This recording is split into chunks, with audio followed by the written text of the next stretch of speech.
Noob D&D Dad here, and I have just DM'd my 100th session. So I just want to talk a little bit about where I'm at and how it's been going and how I think it's going to go in the future. So here we go. Also, I'm using a new microphone, a Neewer CM28. So if the sound is better or worse than my normal things, please give me some feedback.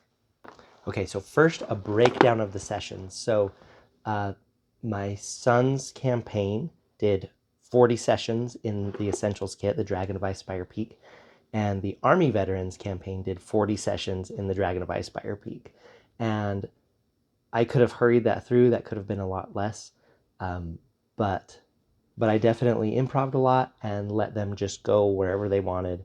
And so I think it could have been less sessions, but that's what it ended up as. So my son's campaign is now 6 sessions beyond that. So we're 46 sessions into that one, and we're just going on a 1,000-mile journey on our way to Candlekeep. And the other group I DM for the Army Veterans campaign is when they finished the Essentials kit, they are now in the Curse of Strahd, and they are 14 sessions into that. So if my math is right, my son's campaign has done 46 sessions. Army Vets did 40 in Essentials kit, so that's 86. And then they just hit session 14 in the Curse of Strahd. And I would just like to give a massive plug for the Essentials kit. This thing is so awesome. It's so easy to use, and it was so fun to run. I feel like as a total noob to the game, I was able to just jump in and play, and there's enough room for your own creativity to expand the levels. And Bob World Builder was so incredibly helpful with his videos on the Essentials kit. And then Jenny D's helpful, just like being motivating to be a new DM. So one thing I've loved as a noob DM is the improv. And something tells me I'm not supposed to like that. I'm not supposed to do that. But that's kind of been one of my favorite parts. And by improv, I mean I have people, they're going down the road, they're going to an established place on the map, and I'm trying to just describe what's around them. I'm like, you see mountains, you see hills, there's grass, whatever. And then I'm like, there's also like a little shack over there by the trees, and it looks kind of collapsed, like it's broken, you know. And what do the players do? Do they go over and check it out? Do they just walk by? And when I do that, when I say there's a little thing over there, in my head, I don't know what's in it. And this is what I mean by improv, is I didn't plan this, but as they're going to a place, I just fill out the world around them. And even if I don't know what they're going to encounter. And so if they do go over there, I very quickly have to decide, oh my gosh, what's in this place? And I do that all the time. And like I do feel like internet people would tell me I'm not supposed to do that. But I love it, and I do it every single session, and I have a lot of fun doing it. And I think it keeps the mystery going for me, because then I'm playing too, and I'm like, ooh, what is over there? What are we going to find over there? Now, here's a bit of an admission I don't think anyone would be surprised by, but I've not read these cover to cover. I have not read the books cover to cover. Except for probably the Essentials kit, I've probably read that every single word in there, but I don't think you need to. So I don't know if that's like some shameful, dark, evil admission, but I feel like we're playing just fine. I think I would do better if I did, but turns out I'm a very busy person. And that's something that I love about like these pre-written books, is you can kind of just jump into them. I mean, you can do a little bit of prep, but the material's there on the page. So maybe one day I'll just step completely out of the books, but for now, I really appreciate the pre-written ones. Have you read the books all cover to cover? Also, how's the sound with this new mic? Please let me know, actually, if you could. I want to hear what you think about the 100 sessions of Noob D&D stuff, but also if you could please let me know separately how the sound is. Now, regarding how I DM, it is pretty much analog. So we are theater of the mind, me just describing stuff, and the players just having to picture it in their heads. And my notes started out like this. This is like session 1 of my notes, you know, and then and then it gets more detailed, or, you know, there's a little, this is the airship, little magic store or whatever. But, and then the combats, right? You have everyone's initiatives. I tick off when their next turn is, but these are places that the characters go. So these are just my DM notes. And one thing I've learned is that I need to take better notes. And so if you look at the next campaign, so this is the sessions 41 through 46 of my son's campaign. This probably still looks like crap in your eyes, but to me it's a lot more organized, and I have colors. When I go back with orange, that's like my notes after the game. Green is initiatives. I guess that still looks like crap. Well, it's more organized to me now. I love the fold-out maps that come in the books, and for the veterans group, we typically will do, we'll find the map on the internet and then share it, because half of us are there in real life and half of us are there over Google Meet. My son's group all uses paper character sheets, and the veterans group that I DM for, all of them use D&D Beyond. And I still use, I'm still on paper with the Everybody D&D Beyond group, but I will pull it up on my phone to watch the game log. And I will say I like making characters on D&D Beyond, but I feel like you don't know where the numbers come from. You don't understand your proficiency bonus. Because you're just, it builds it for you, and that's either good or bad. But I found that they still probably don't know the rules as well as the people playing on paper.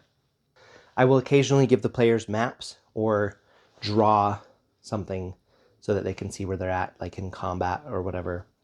But for the most part, it is 100% theater of the mind. Just I describe stuff, they make choices and move on. Sometimes they will draw maps as I'm describing things, mostly my friend and my son's group. One fun byproduct of being a noob DM and DMing for Army vets and DMing for my son is that we've introduced multiple people to the game this way. My son's very inviting to people that want to come try it with us. And then, of course, the Army veterans group, like any vet, is welcome to join us. All right, as easy as the Essentials kit has been and the Dragon of Icespire Peak, I don't know if I'm just a total wuss or bad DM or what, but the Curse of Strahd is hard as a DM. Like, you really have to like study this thing. And the YouTube channel DM of the Mists has been so helpful with this. But no kidding, like, I know people actually, I think people online are like, don't do that if you're a noob. I I don't think I agree with that, because I think if you want to, you'll make it work. But this is hard. This is quite a bit harder than the Essentials kit, or even just wandering out of the Essentials kit and using the Sword Coast Adventure Guide to know where we're going. Like, it is a struggle to DM the Curse of Strahd. I'm having fun doing it, but gosh, it's work. Like, each town has so much going on, and it's massively sandboxy, and there's like different, let's see, the mic is still working. Yeah. There's like different places they can go that they may not be the right level. Like, it doesn't just push them through sequentially by level.